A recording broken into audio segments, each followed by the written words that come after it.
Welcome back, everyone, to True Crime Desk. I'm Richard, and today I want to do something. I saw Jason Bowles, who is Hannah Reed's attorney. I seen him doing an interview. I came across the video, and so because of all the stuff that happened to Alex's case with her hiding evidence and it getting thrown out, they think that Hannah might have a chance to get hers thrown out as well, or that if she did it in one case, she'll do it in another, right? So I didn't watch the video. I just know that he was talking about it because I want to give a first reaction type of thing. So that's what I'm going to go over. He's being interviewed, and I think there's an armorer as well. So we're just going to watch the video, and I'm going to tell you what I think about it. So with all that being said, let's get into it.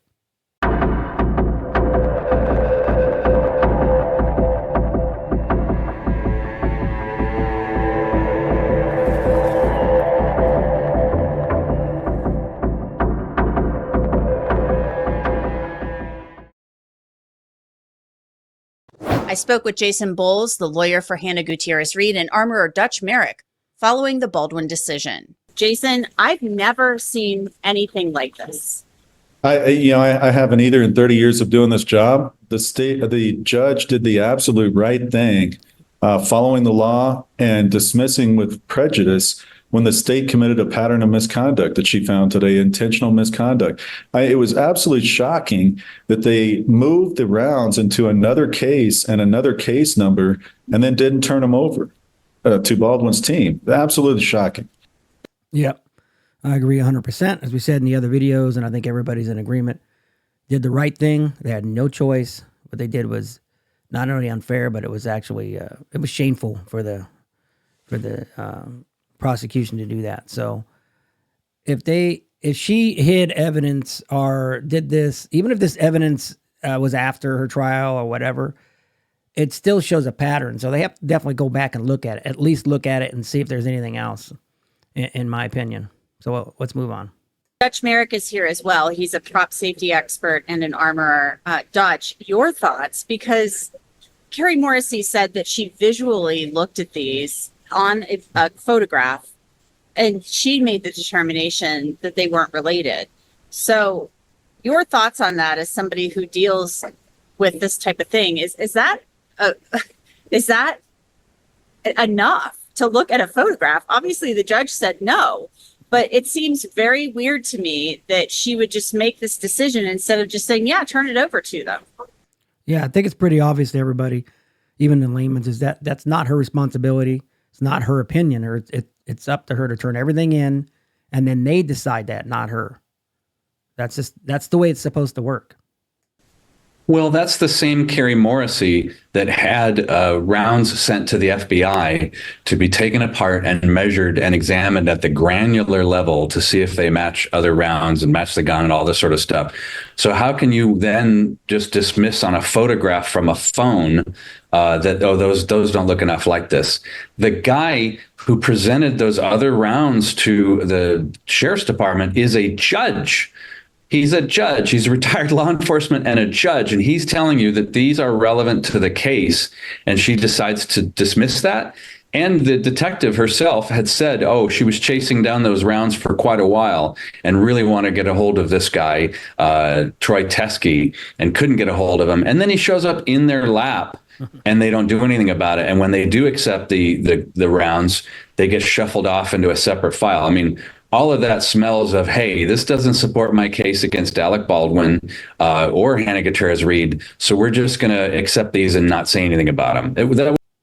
Now, see, real quick, is that if you think about what he had said, is that the guy turned them in. He turned them in and said that they were part of the case, or he thought they were, or whatever. And but he wasn't sure. He thought they were, thought they could be, so he turns them in so they can be decided by somebody else. That's what she should have done. Whether she thought it was or not, should have turned them in so then it can be decided by the people that's supposed to decide it. It really is simple. It really isn't that complicated. It was horrific. Jason, Carrie Morrissey made a big deal at the hearing about the fact that you had Troy Teskey on your witness list and that you knew about these rounds and you decided not to call him as a witness. So what is your response to that? My response is Troy Teskey for years said he would turn these over to the state, to the sheriff, to Carrie Morrissey. She said in his interview in November of 2023, I preserved these, do not do anything with them, and I'm going to send law enforcement to get them. Then she never got back until I emailed her in January and said, oh, I'm not going to test those actually because they're dissimilar. She wouldn't have told us that without me emailing her. And the reason why they didn't want to test them is because they could be exculpatory to Hannah Gutierrez Reed. Well, by the time she got back to me, we couldn't do anything about them. And I did not see them physically until the trial. And then when we finally knew about it, they said the only thing we can do now is give them to the sheriff and hope they do the right thing and test them. And with the appeal, hopefully we can get this back and they'll exculpate Hannah because the state refused to do their job. Yeah. They didn't want to. Well, you know, it's like, let's be honest that they made a mistake, but she's still guilty as far as I'm concerned. She's still, you know, she might get out or get it reduced or whatever, but that's because they did something wrong as far as discovery. But it doesn't say that she's innocent because she's not. So if that was put in there, then she wouldn't be getting out. So if she gets out, it's the same as Alec, in my opinion. It's a technicality. It has nothing to do with them being innocent or guilty because, excuse me, in my opinion, she's guilty. But let's move on. I learned the truth. So no, I didn't refuse them. I begged them to take them. I asked them to test them. I can't test them. The state needed to compare them at the FBI lab to the other rounds on the Rust set. That's what I was asking, to compare the powder to see if they match, but they refused to do it. So what does this mean for Hannah's appeal? I mean, you've already asked that she be released from prison because you didn't receive the August 31st, 2023 Luke Hague final report. So what does this mean? What happened today with Alec Baldwin? Does this mean something for Hannah? Are you filing something new? We are filing something Monday, and the judge said today there were discovery violations that are not repairable. I think that's the same thing in Hannah's case. There's the Hague report. We talked to Dutch about that. There is the interviews. There's interviews that weren't turned over of Seth Kinney and others. There's this new round information they never tested. There's several things we're going to be asking to dismiss based on. He's going to have to, in my opinion, he's going to have to prove that, because he did mention that he knew about these. And so it was unlike the Baldwin team, they said they didn't know at all. So he's going to have to prove that he knew about them, but he knew about them too late and that he wasn't able to do anything with them. And because they held it or didn't tell him soon enough, that it didn't allow him to put on the right defense, because he's already admitted that he knew about this stuff. So they're going to have to see the timeline and see if they're going to say he had enough time and he decided not to call him and all that stuff. So it's definitely going to be interesting. That's for sure. So you're filing another motion to dismiss based on what happened here today, because you didn't know. Did you know about the Troy Tuskey meeting with law enforcement and him turning over the rounds since he was one of your witnesses? I did know about that, and he said he was going to turn them over, and I thought that was a good decision to see if the sheriff would finally test them so they could help. I mean, that we can get to the truth, because we have been asking for years for them to do that. Jason, do you think that the rounds came from Seth? Yeah, but he should have stayed on top of that. If he knew that they turned them in and he's saying they should be tested, he needs to stay on top of that and say, hey, test them. They need to be tested. They need to be tested. If you're not going to do it, I'm going to get an independent guy to do it. So like I said, it sounds like he knew during the trial, or he knew with enough time to do something about it or force the issue, and he might not have. So we'll have to see how that goes. Kenny's PDQ warehouse. Well, I think the evidence shows that at trial. I think it connects. I think what came out today, it connects to the 1883 set, to that green ammo can, and the most likely explanation is where the state didn't want to look, which is that's where they came from. So that's what we said in trial, and that's what I'll say every time I'm asked, is that I think that's what happened. So yeah, I kind of starting to think they came from Seth's as well. I mean, he knows a lot about firearms, but the way he had his place, it was a disaster. Very unsafe because things were not organized. He had live rounds in the bathroom in a container. They should be nowhere near or even on his premises at all, considering what he does for a living. He should never have live rounds at that place. Keep them at your house, keep them somewhere else, but they should have never been there, in my opinion. Judge, do you think that now there will be some testing on this? I mean, what would you see happening? Well, the one thing that everyone I know in Hollywood wants to know about this case is how in God's name live ammunition got on a film set for the first time in history. Unannounced, nobody knew about it. It slipped into a gun and made it all the way to the point of connecting with a person and killing them. Everybody wants to know where the ammo came from. And it's the one thing the prosecutor said, oh, that's a red herring. We're not looking into that. Well, if you looked into it, it would have nailed one of your key witnesses potentially. So yes, and as they said in the trial was that these rounds, like dummies, can be made into real rounds, and real rounds can be made into dummies, and that shows you that these parts are like Legos; they're components. So you can change primers, you can change powders, you can change bullets and cases. So yeah, knowing that. Look at those rounds that showed up on your doorstep and say, hey, how might these relate to the other rounds? Aside from the fact that there's a whole box with a variety of those. Yeah, see, I agree, and they are like Legos. So he knows what he's talking about when it comes to firearms. It seems like, but the thing is that even if they were to prove or were to go down this rabbit hole and find out that Seth Kenney supplied them, and they could actually prove that he handed them, well, not handed them to her, but he put them on the set and she was unaware of it, but he put them there. She still has ultimate responsibility when she's loading the firearm to double check.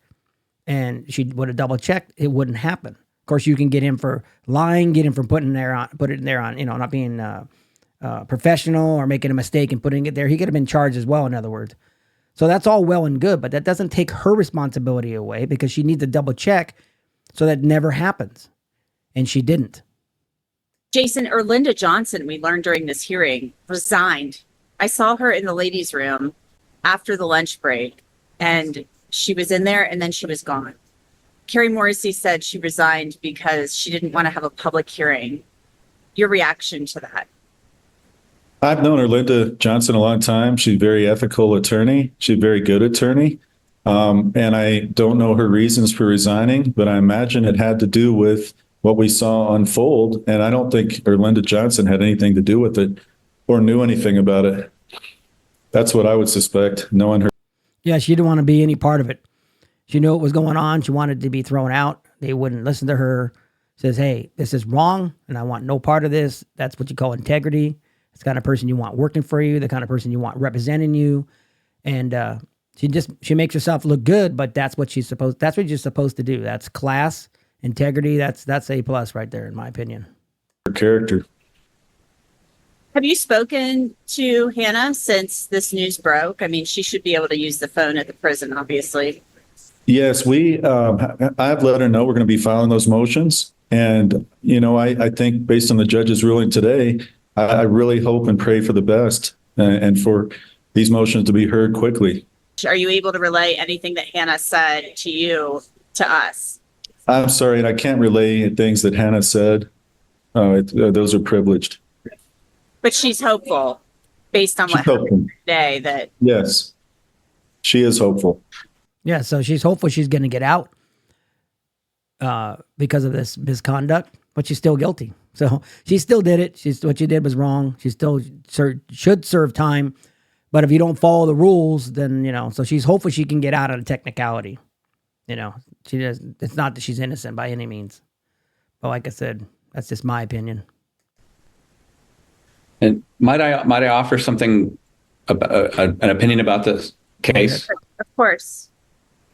When these charges were filed, I think most of us in the film industry were gobsmacked because what happened was essentially an industrial accident. The New Mexico State OSHA report shows that it was a series of failures. It was not on any one person, and much of that relied on management.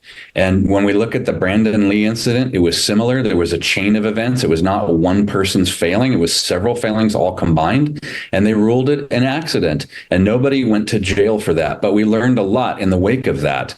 And when Vic Morrow on the set of Twilight Zone was killed by a helicopter while he was holding two child actors, we didn't stop using helicopters. People didn't go to jail for that. We got better at what we do for a living. We got safer. And why these charges were filed, to me, we couldn't figure out what is the motive behind the prosecution going after people for what is essentially an industrial accident. I think he makes some good points. because it kind of is. My feeling on this, if you watch my channel, you know what I think about it. When it comes to firearms, you're responsible. I don't care if you're an actor. I don't care where you're at. It's put in your hand, that whole spew that you should know and should check. That's just the way I look at it. A lot of people look at it differently. Everybody has different opinions. But he makes some good points. That's for sure. I'll give him that. Jason, do you feel like we'll ever know the truth about what happened? The way the state has handled it today, I don't think so. And that's the sad part, because they had the capability with the FBI lab to do the testing that was necessary, and they just refused to do it. Given what unfolded in court on Friday, I asked Jason Bowles what he expects next from Special Prosecutor Carrie Morrissey. I would hope she would go back and think about this and do the right thing. But what is the right thing? The right thing would be to agree that this motion we filed and the discovery violations that came out today and that we're going to present warrant a new trial and Hannah being out of jail. It's not fair. If it's not fair for one person, it's not fair for any of them. They committed the same misconduct in both cases. I agree 100%. That's exactly, couldn't be said any better. I think she needs to get a backbone, have some integrity like the other lady did. Sorry, I don't remember her name. And admit that they made a mistake and at least give Hannah a new trial. I would have no problem with her. Actually, I'd have no problem with her being released because they did something that's wrong, not because she's guilty or not guilty. You guys know where I stand on that. But if they were to give her a new trial, I think that would be fair as well. And she should be out when they're doing a new trial. She should not be behind bars. So that's the way I look at it. And I've now learned that Jason Bowles actually plans to file that motion sometime on Tuesday, possibly even Wednesday. All right, guys, that's going to do it. So what do you think? Should she get a new trial? Should she be out on trial? Well, I personally think they should at least give her a new trial, and she should be out during that. I think Morrissey needs to step up and admit you did something wrong. When you do something wrong, it's fine, but you have to admit to it. That people will respect that. And that's what I think. So let me know what you think in the comments, which way. And that's going to do it for the video. But before I close, I want to say something real quick. We had some crazy events happen last week, and all you guys know what I'm talking about. And I was disappointed with it. It made me ashamed at first because I'm an American. I'm very proud to be an American. I know the people that are watching this are mostly American, I'd imagine. And we don't do that here. We're better than that. We should be able to have discussions, disagreements, have different points of views, and respect each other, and then go out to eat afterwards or something like that. That's what we are. That's what we do as Americans. That's what we do. We do not do stuff like it was done last week. It's unacceptable. And so we lost a good man and a good father. So God bless him and his family. Lost two others were injured. They're doing better, so I'm glad. And all you guys know what I'm talking about. I don't need to say any names. It's just unacceptable behavior. We are better than that, and we need to strive to be better than that and respect each other's opinions. All right, guys? So I'm going to get my soapbox now. So with all that being said, thanks for watching, as I said. So until next time, stay safe, stay curious, and remember to always mind your surroundings. Bye.